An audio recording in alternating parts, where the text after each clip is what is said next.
আসসালামু আলাইকুম, good morning. এই মুহূর্তে আমার সাথে অফলাইন এবং অনলাইনে যারা আছেন তাদেরকে জানাই সুন্দরবন কলেজ অফ টেকনোলজির পক্ষ থেকে শুভেচ্ছা ও অভিনন্দন। আমরা আজকে যে বিষয়টার উপরে আলোচনা করব সেটা হচ্ছে ক্রীড়া প্রশিক্ষণের মূল তত্ত্ব। যেহেতু আপনাদের ফার্স্ট সেমিস্টার পরীক্ষা হয়নি, ফার্স্ট সেমিস্টার পরীক্ষাটাই আগে হবে, তো আমরা ফার্স্ট সেমিস্টারটা আবার রিভিউ করছি আর কি। হ্যাঁ, তো ক্রীড়া প্রশিক্ষণের মূল তত্ত্ব, যেটার কোড নাম্বার হচ্ছে 812307। এই করে এই বিষয়ের উপরে আমরা আলোচনা করব। আহ ছোট ছোট প্রশ্নগুলোর আজকে বেশ কয়েকটা প্রশ্নের উপরে আলোচনা করবো, ছোট প্রশ্নের। এট ফার্স্ট আসেন যে মোটর সক্ষমতার উপাদান কয়টি ও কি কি? মোটর সক্ষমতার উপাদান কয়টি ও কি কি?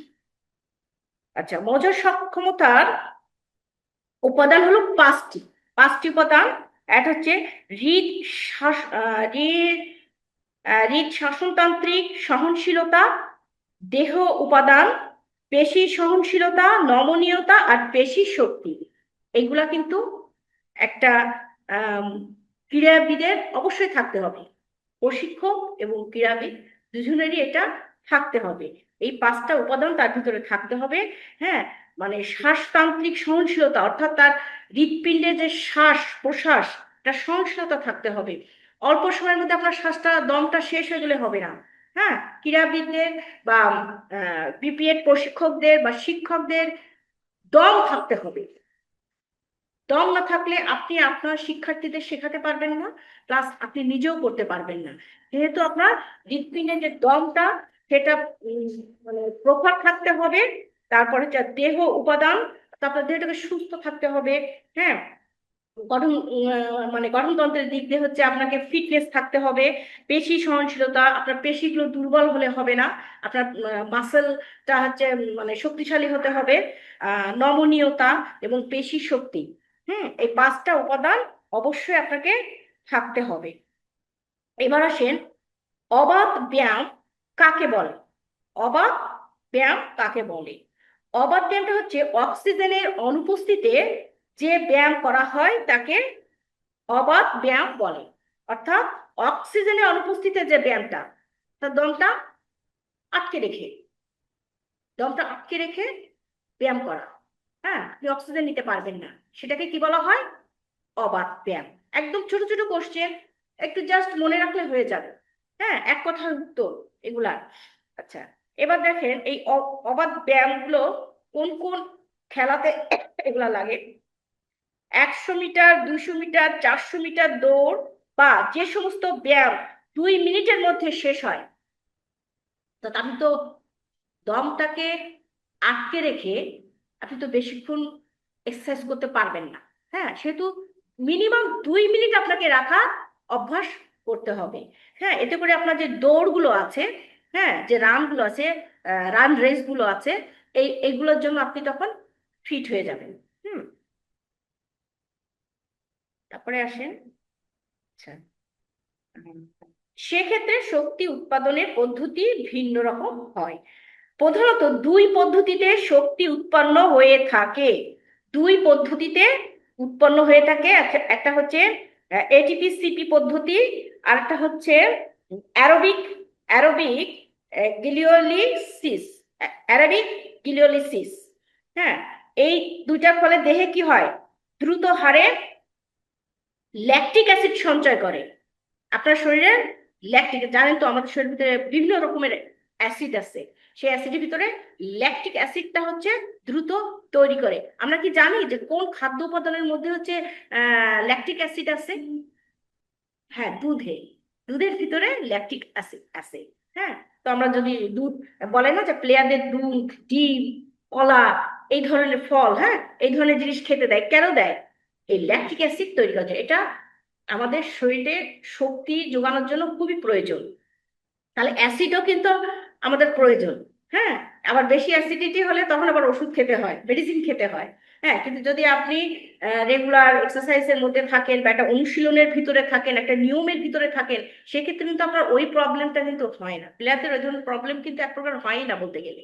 হ্যাঁ, যতক্ষণ আপনি মেডিসিন না খেয়ে সুস্থ থাকতে পারেন।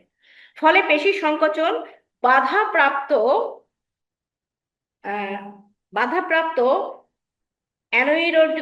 অ্যানোয়েরোবিক এক্সারসাইজ, স্বল্প দূরত্বের দৌড়, স্বল্প সময়ের ব্যায়াম বা যে সমস্ত ব্যায়াম অক্সিজেনের অনুপস্থিতি করা হয়, অর্থাৎ স্বল্প সময়ের জন্য, যেমন 200 মিটার দৌড়, হ্যাঁ, স্প্রিন্ট রান, 200 মিটার দৌড়, ওটা কিন্তু খুব দ্রুত হয়, আপনি ওটা কিন্তু দম আটকে রেখে করতে পারেন। হুম। তো এই এই রানগুলোর জন্য আমরা কি করব, দম আটকে মিনিমাম 2 মিনিট দম আটকে কিছু এক্সারসাইজ গুলো করব। এবার আসেন, দক্ষতা বলতে কি বোঝায়? দক্ষতা, হ্যাঁ, আমাকে কাজের দক্ষতা লাগবে। হ্যাঁ, এই দক্ষতাটা হচ্ছে কি? দক্ষতাটা, দক্ষতা বলতে কোনো অঙ্গ সঞ্চালন ক্রিয়া বা প্রক্রিয়ার স্বয়ংক্রিয়তাকে বোঝায়, অর্থাৎ সঞ্চালন ক্রিয়া ও প্রতিক্রিয়াকে বোঝায়। হ্যাঁ, আপনার দক্ষতাটা হচ্ছে আপনার অঙ্গের যে সঞ্চালন ক্রিয়াগুলো আছে সেইগুলোর প্রতিক্রিয়া স্বয়ংক্রিয়তাকে বোঝায়। এটি কার্যকারিতার স্তরকে চিহ্নিত করে, যার মাধ্যমে কোনো গতিবিধি বা অঙ্গ সঞ্চালন ক্রিয়া সংঘটিত হতে পারে। দক্ষতা হলো কোনো ক্রীড়াবিদের প্রকৃত অঙ্গ সঞ্চালন ক্রিয়ায় কৌশল উপলব্ধি করার সামর্থ্য। দক্ষতা বিভিন্ন প্রক্রিয়ার, যেমন দক্ষতা মূল্যায়নের জৈব যান্ত্রিক প্রক্রিয়াসমূহের মাধ্যমে পরিমাপ ও মূল্যায়ন করা যেতে পারে। এখন মনে করেন আপনি ফুটবল খেলেন, ক্রিকেট খেলেন, যে খেলাটাই খেলেন না কেন, আপনার তো দম থাকতে হবে, তাই না? এবং কিছু কৌশল জানতে হবে, কৌশলটা হচ্ছে আপনার দক্ষতা, তাই না? সবাই কি ভালো খেলে? মাঠে সবাই খেলছে, মাঠে সবাই খেলছে, তার ভিতর কি কয়েকজন খুব ভালো খেলছে না? কিভাবে খেলছে তারা? কারণ তাদের কৌশল আছে, এই কৌশলটা হচ্ছে আপনার দক্ষতা। ঠিক আছে? আচ্ছা, এবার দেখেন ওভারলোড। হুম, ওভারলোড, ওভারলোড বলতে কি বুঝেন? ওভারলোডটা হচ্ছে চাপ তখনই অত্যাধিক হয় যখন চাহিদার তুলনায় অক্সিজেন গ্রহণ বা অক্সিজেন সরবরাহ কম হয়। অর্থাৎ আপনার যেটুক প্রয়োজন সেই অক্সিজেনটুকু আপনি পাচ্ছেন না, তখন আপনার যে ক্রিয়া কর্মগুলো সে তখন কি হয়, সেটা ওভারলোড হয়ে যায়। বলি না আমরা, এই বেশি খাস না, ওভারলোড হয়ে যাবে, অসুস্থ হয়ে পড়বি, তাই না? তাহলে ওভারলোড হলে কি হয়, অসুস্থ হয় না মানুষ? হ্যাঁ, শুধু খাওয়ার ক্ষেত্রে না, ক্রিয়ার ক্ষেত্রেও হয়। আপনার ফিজিক্যালি ফিটনেসের উপরে নির্ভর করে, অর্থাৎ আপনার প্র্যাকটিস যত ভালো হবে আপনার দক্ষতা তত বাড়বে, কৌশল তত বাড়বে, এবং আপনার এই যে ওভারলোডটাও কমবে। ঠিক আছে?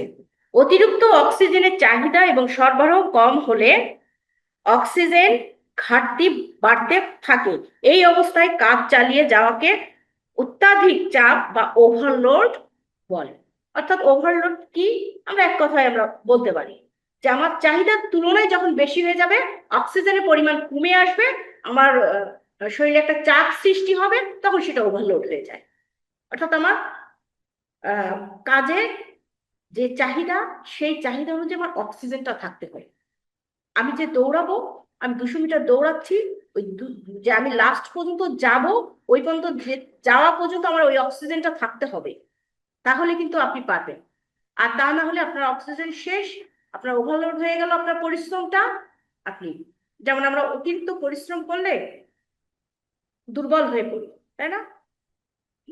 মাসেল গুলো দুর্বল হয়ে যায়, কাজ করে না, এনার্জি পায় না কাজে। হ্যাঁ, সে তো এনার্জি পেতে গেলে আমার অক্সিজেন, অক্সিজেন মারাত্মক আমাদের শরীরে। অক্সিজেন মানে একটা মানে খুবই গুরুত্বপূর্ণ একটাই। এই অক্সিজেন কিন্তু আপনি লোড নিতে পারেন, অনেকে আছে না পানির ভিতরে অনেকক্ষণ থাকতে পারে। হ্যাঁ, অক্সিজেন ছাড়া পানির ভিতরে কিভাবে থাকে? আমরা ছোটবেলায় দেখছিলাম, আমাদের সাথে একজন আসছিল, কি নওশের নাকি নাম, হ্যাঁ, সে আজ রাতে ডুব, সন্ধ্যায় ডুব দিয়েছে, পরের দিন সকালে উঠেছে। হ্যাঁ, এবং সেখানে সিকিউরিটি ছিল, পুলিশ প্রশাসন ছিল, অ্যাম্বুলেন্স ছিল, ডক্টর ছিল। হুম, কিভাবে সম্ভব? অর্থাৎ উনি ওনার মানে হার্ট এবং যে বক্ষ পিঞ্জর, হ্যাঁ, এগুলোর ভিতরে অক্সিজেনটা অনেক বেশি রাখতে পারত। হুম, আপনি একটু একটু করে ছাড়লেন, একটু করে ছাড়লেন, আপনি অনেকক্ষণ আপনি চেষ্টা করে দেখবেন যে 10 মিনিটকে কতক্ষণ ঘড়ি ধরে যে আমি 10 মিনিটকে কতক্ষণ থাকতে পারি। তার আগে তো একটা শ্বাস নিতে হবে আপনার, শ্বাসটা তো পেট ভরে বুক ভরে শ্বাসটা নিতে হবে, তারপর শ্বাসটা আপনি আস্তে আস্তে ছাড়েন। আপনি সময় নেন, এবার প্র্যাকটিস করেন, দেখবেন আপনিও আপনার ভিতরে অক্সিজেনটা রাখতে পারবেন, নিজে একটা অক্সিজেন সিলিন্ডার হয়ে যাবেন। হ্যাঁ, তো এটা ছিল হচ্ছে আমাদের ওভারলোড করছিলাম। আচ্ছা, এবার আসেন টেকনিক ও টেকনিক্স কি, বা টেকনিক্স কাকে বলে বা কৌশল কাকে বলে, একই কোশ্চেন। ঠিক আছে, টেকনিক্স অর্থ হলো কি, প্রতিযোগিতার সময় কৌশলের বুদ্ধিদীপ্ত প্রয়োগ। ওই যে আমি যেটা বলছিলাম, একটা কোশ্চেনের সাথে আরেকটা কোশ্চেনের মিল থাকে, তো হ্যাঁ, যে আপনার কৌশল অর্থাৎ আপনার বুদ্ধি, আপনার মেধা ওখানে কাজে লাগাতে হবে। মেধা কিন্তু দুই ভাবে হয়, আমি এর আগে একটা ক্লাসে মেধার উপরে মনে হয় ক্লাস নিয়েছিলাম, আলোচনা করেছিলাম যে একটা জন্মগত হয়, একটা অনুশীলনগত হয়, তাই না?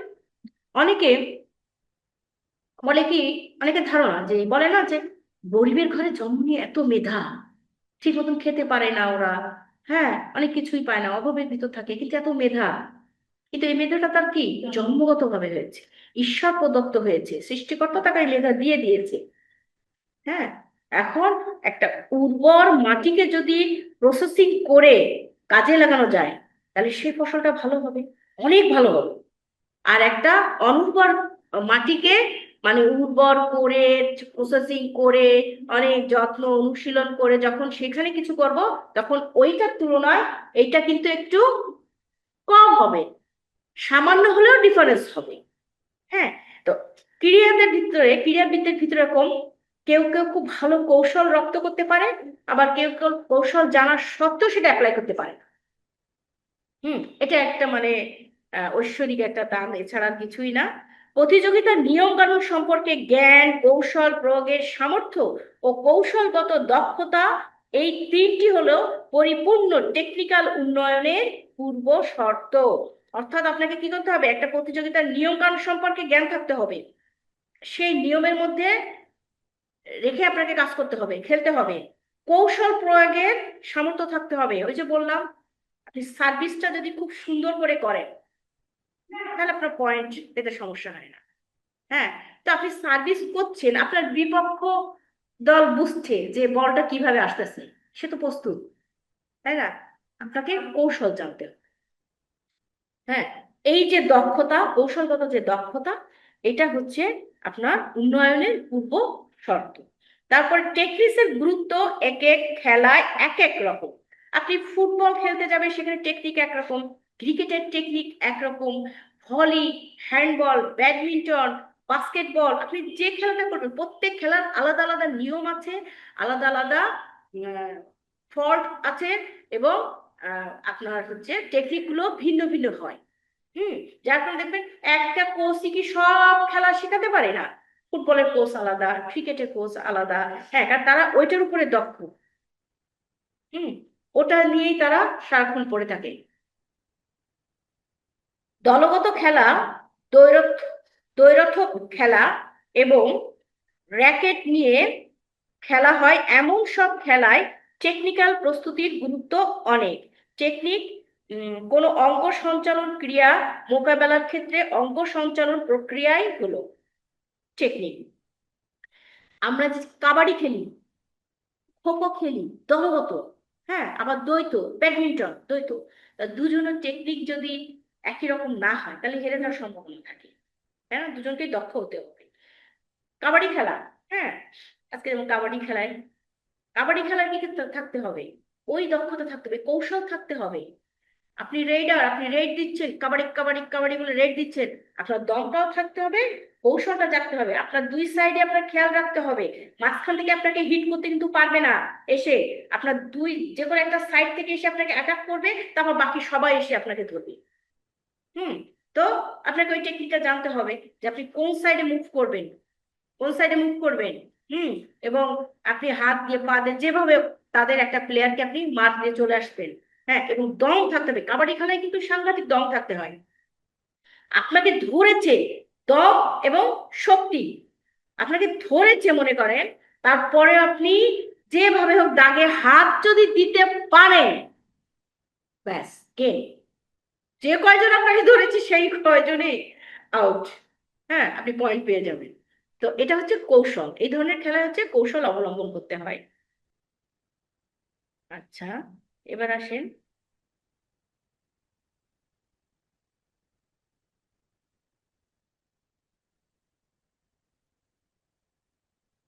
আচ্ছা, সহনশীলতা। সহনশীলতা কি বা সহনশীলতা কাকে বলে? সহনশীলতা হলো অবসাদ প্রতিহত করার ক্ষমতা, ক্লান্তি প্রতিরোধ করার ক্ষমতাকে দম বলে। অর্থাৎ কোনো প্রতিকূল পরিবেশে ক্লান্তিহীনভাবে নির্দিষ্ট গতিতে দীর্ঘ সময় ধরে কাজ করার ক্ষমতাকে দম বা সহনশীলতা বলে। সক্ষমতার একটি গুরুত্বপূর্ণ বিষয় হলো দম বা সহনশীলতা। ডক্টর হরদওয়াল সিং এর মতে সহনশীলতা হলো ক্লান্তি অবস্থার অধীনে আকাঙ্ক্ষিত গুণমান এবং গতির সাহায্যে ক্রিয়ার বিভিন্ন গতিবিধি সমূহ সম্পাদনের ক্ষমতা। অর্থাৎ সহনশীলতা হচ্ছে ওই যে বললাম, আপনাকে ধরে ফেলেছে, কিন্তু আপনাকে সহ্য ক্ষমতা থাকতে হবে, আপনাকে সেই দম দিয়ে শক্তি দিয়ে বিপক্ষ দলকে হারাতে হবে। এই এইটা আপনাকে থাকতে হবে, এটা হচ্ছে সহনশীলতা, যে কৌশলের মাধ্যমে আপনি আপনার বিপক্ষ দলকে হারাচ্ছেন। এই ধৈর্যটা থাকতে হবে। এখন আপনার ধরার সাথে সাথে যদি আপনি করে দমটা ছেড়ে দেন, তাহলে তো হলো না, তাই না? এই সহনশীলতা প্লেয়ারদের ভিতরে থাকতে হবে। অনেক প্লেয়ার ইনজুরি হয়েছে তাও সে খেলছে, ইনজুরি হয়েছে তাও সে খেলছে,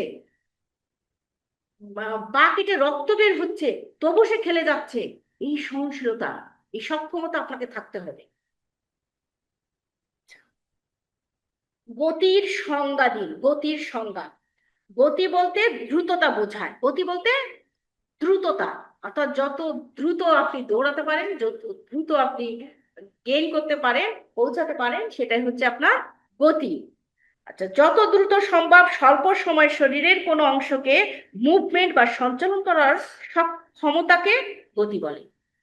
অর্থাৎ আপনার শরীরটাকে যত দ্রুত মুভমেন্ট করতে পারে, অর্থাৎ আমরা দৌড় দিচ্ছি, এই জায়গা থেকে পৌঁছাতে হবে ওখানে, যত দ্রুত আপনার শরীরটাকে আপনি ওখানে নিয়ে যেতে পারেন, এই যে গতিটা আপনার, এই গতিটা হচ্ছে আপনার দ্রুততা।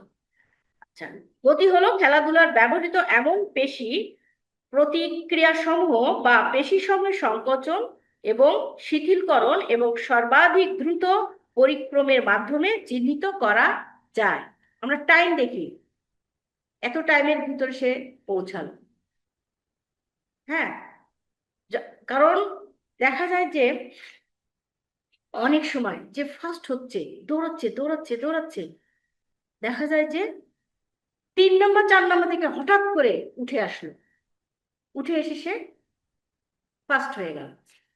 হ্যাঁ, এক্ষেত্রে দেখা যায় যে যে প্রথমে ছিল সে কত মিনিট দৌড়ালো, যে একদম হঠাৎ করে উঠে প্রথম হলো সে কত মিনিট দৌড়ালো, এটাও একটা বিষয়, কি সময়ের সাথে সে তার শরীরটাকে কিভাবে নিয়ে গেছে। আর যে শেষ থেকে এসে কিছুক্ষণ আগে ফার্স্ট হলো, সে কিন্তু একটা কৌশল অবলম্বন করেছে। সে কি করেছে, প্রথম দিকে তার দমটাকে কম কাজে লাগিয়েছে, শেষে সে বেশি কাজে লাগিয়েছে। আর যে হতে পারলো না, সে কিন্তু প্রথম দিকে তার দমটাকে শেষ করে ফেলেছে, শেষে এসে কিন্তু আর তার সহনশীলতা ছিল না, ধরে রাখার সেই সক্ষমতা ছিল না, যার কারণে কিন্তু সে পারেনি পরের জন সে দমটাকে কাজে লাগে। এটা কৌশল, এটা দক্ষতা।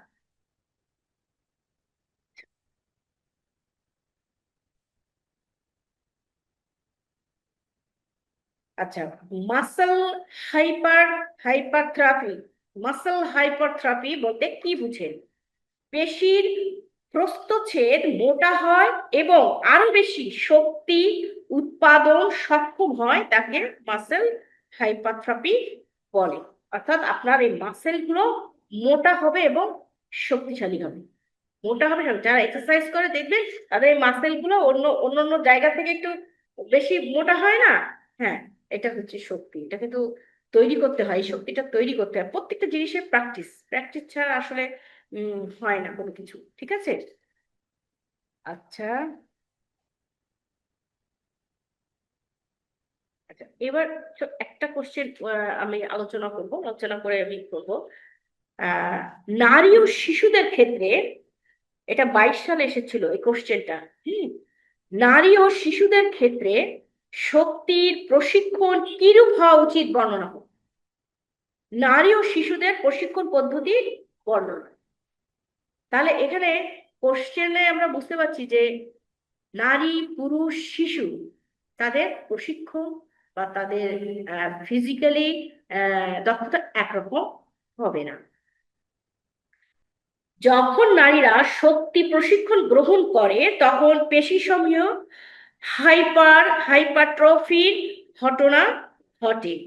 তৎসত্ত্বেও হাইপারট্রফির ব্যক্তি পুরুষদের থেকে তুলনামূলক কম। মেয়েদের পেশির শক্তি কিন্তু পুরুষদের চেয়ে কম। এটা সৃষ্টিকর্তার সৃষ্টি, এটা আমাদের কারোর হাত নেই।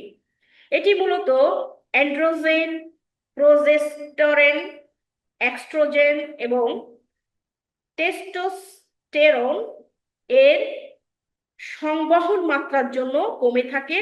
শক্তি প্রশিক্ষণ নারীদের শারীরিক গঠনে নিম্নলিখিত পরিবর্তনগুলো ঘটায়।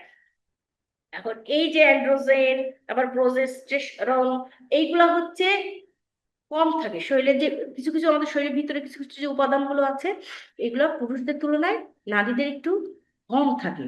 হ্যাঁ, এটাও আল্লাহর একটা লীলা খেলা, যে যদি নারী আর পুরুষকে যদি একেবারে সমান শক্তি করে দেয়া হয়, তাহলে তো এতদিন সব শেষই হয়ে যেত। হ্যাঁ, তারপরেও নারীদেরকে একটু শক্তিতে কম করা হয়েছে।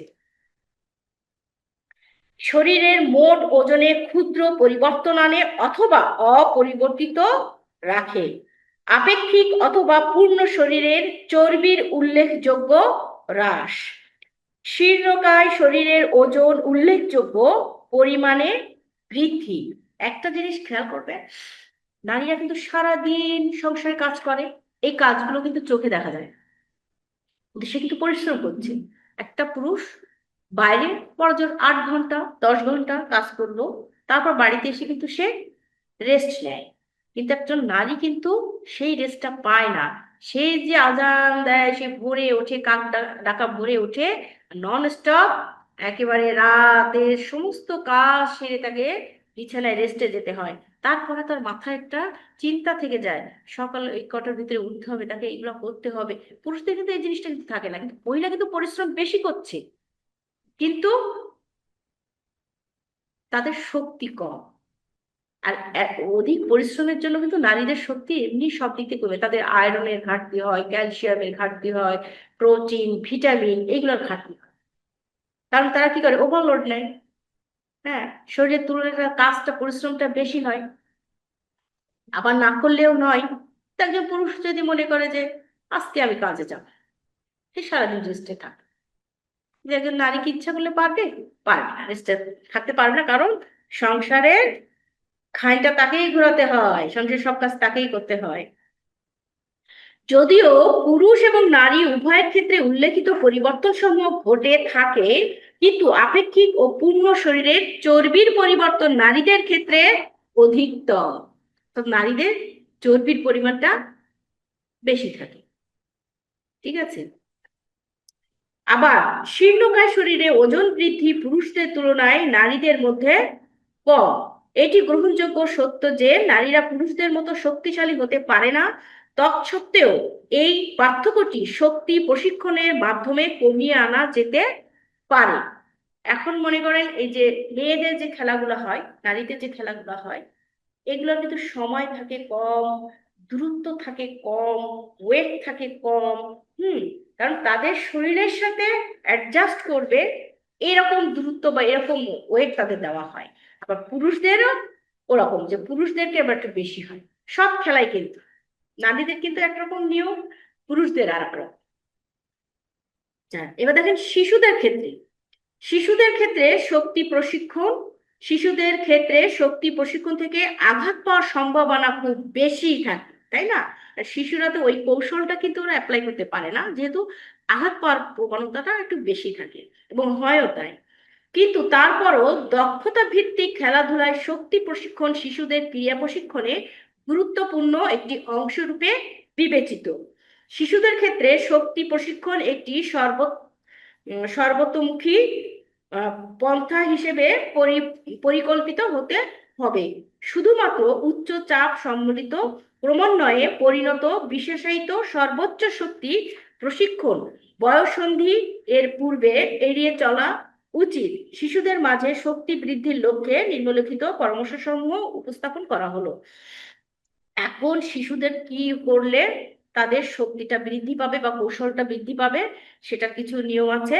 আর তাছাড়া 9 বছর পর্যন্ত কিন্তু নারী এবং মানে শিশুদের ক্ষেত্রে মানে মেয়ে এবং ছেলে শিশুর কিন্তু 9 বছর পর্যন্ত কিন্তু অ্যানাটমি ফিজিওলজি একই থাকে, তাদের এনার্জি তাদের শক্তি একই থাকে। বয়ঃসন্ধি কাল থেকে তাদের পার্থক্যটা শুরু হয়। হ্যাঁ, পার্থক্যটা শুরু হয়। এখন দেখেন, একজনের নিজস্ব শারীরিক ওজনের বিপরীতে ব্যায়াম, অংশীজনের সাথে ব্যায়াম, জ্যাম্পিং ব্যায়ামসমূহ, মেডিসিন বল সহ ব্যায়াম এবং অন্যান্য অনুরূপ গতিবিধি সমূহ শিশুদের ক্ষেত্রে শক্তি প্রশিক্ষণের প্রধান অংশ হিসেবে গণ্য হবে। শক্তি প্রশিক্ষণ কার্যক্রমে অংশগ্রহণের পূর্বে ক্রিয়া চিকিৎসা, বিশেষজ্ঞ চিকিৎসা সংক্রান্ত জটিলতা এবং পেশি কঙ্কালতন্ত্রের ত্রুটি নিরূপণের লক্ষ্যে শিশুদের মূল্যায়ন করেন। অর্থাৎ তাদের কিন্তু অনেক পরীক্ষা নিরীক্ষা করতে হয়। হ্যাঁ, মেডিকেল করাতে হয় শিশুদের ক্ষেত্রে, যে শিশুদের ক্ষেত্রে কিন্তু হাড়গুলো নরম থাকে।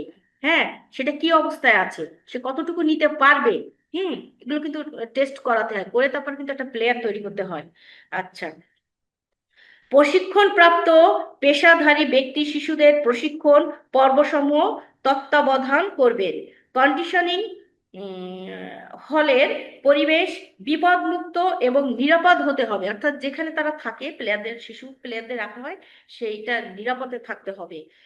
ব্যায়ামসমূহ দৃঢ় তীব্রতার সাথে সম্পাদন করতে হবে। শক্তির পাশাপাশি নমনীয়তার ব্যায়ামসমূহ সম্পাদন করতে হবে। আঘাত এড়াতে শক্তি প্রশিক্ষণ দীর্ঘমেয়াদের ভিত্তিতে পরিকল্পিত হতে হবে। সাধারণত ব্যায়ামসমূহে বৃহত্তর চাপ প্রয়োগ করতে হবে। উচ্চতর থেকে সংক্ষিপ্ত সেট সমূহ অধিক উপকারী। প্রাথমিক অবস্থায় সমমানের ব্যায়ামসমূহ এড়িয়ে চলতে হবে। ব্যায়ামসমূহে বৈচিত্র্য আনতে হবে, একই রকম করা যাবে না, ভিন্নতা আনতে হবে। প্রত্যেক শিশুর শক্তি প্রশিক্ষণ ব্যায়ামের চাপের সহ্য শক্তি যত্ন সহকারে পর্যবেক্ষণ করতে হবে। ওই যে দেখতে হবে যে এই শিশুটি কতটুকু নিতে পারছে লোড, সেটা আপনাকে পর্যবেক্ষণ করতে হবে। শিশুদের খাদ্যের পরিমাণ পর্যাপ্ত কিনা তা নিশ্চিত করতে তাদের খাদ্যের পুষ্টির অবস্থা পর্যবেক্ষণ করতে হবে। যে খাবারটা, যে ফুডটা তাদের দরকার, সেই ফুডটা সে পরিমাণ মতো পাচ্ছে কিনা। কোনো কোনো শিশু কিন্তু বেশি লাগবে, আবার কারণ একটু কম লাগবে। সেটাও খেয়াল করতে হবে। ব্যায়াম পূর্ব, ব্যায়ামকালীন এবং ব্যায়াম পরবর্তী সময়ে পর্যাপ্ত পরিমাণে পানি পান করতে উৎসাহিত করতে হবে। এটা সব মানুষের ক্ষেত্রে, শুধু শিশু না, যে পানি কিন্তু আমাদেরকে সুস্থ রাখে। এজন্য বলা হয়েছে পানির অপর নাম কিন্তু জীবন। ঠিক আছে, আপনি প্রচুর পানি পান করবেন। শিশুদের যাদের প্লেয়ার তাদের কিন্তু প্রচুর পানি খেতে হয়। হ্যাঁ, প্রচুর পানি খেতে হয়। পানি খেলে মস্তিষ্ক কিন্তু ইয়ে থাকে, স্বাভাবিক থাকে। হ্যাঁ, তো এই ছিল আমাদের আজকের আলোচনা। আশা করব বুঝতে পেরেছেন, এবং আর একটুখানি পড়লে আপনাদের এটা ক্লিয়ার হয়ে যাবে। আমি কিন্তু পুরো সাবজেক্টটার পুরো এটার উপরেই কিন্তু আমি যে ক্রিয়া প্রশিক্ষণের মূল তত্ত্ব পুরোটাই কিন্তু একটা মানে সারসংক্ষেপ কিন্তু আলোচনা করে দিলাম। ঠিক আছে, এবার শুধু আপনারা একটু পড়বেন, ব্যাস হয়ে যাবে। সবাইকে ধন্যবাদ। ম্যাম, আমি অনেকক্ষণ থেকে হ্যান্ড রাইজ করে আছি। আচ্ছা আচ্ছা, বলেন। আমাদের সেকেন্ড সেমিস্টারের বইটা কবে দিবেন? সেকেন্ড সেমিস্টারের বই, ফার্স্ট সেমিস্টারের বই নিয়েছেন? ফার্স্ট সেমিস্টারের বই নিয়েছেন? হ্যালো। হুম।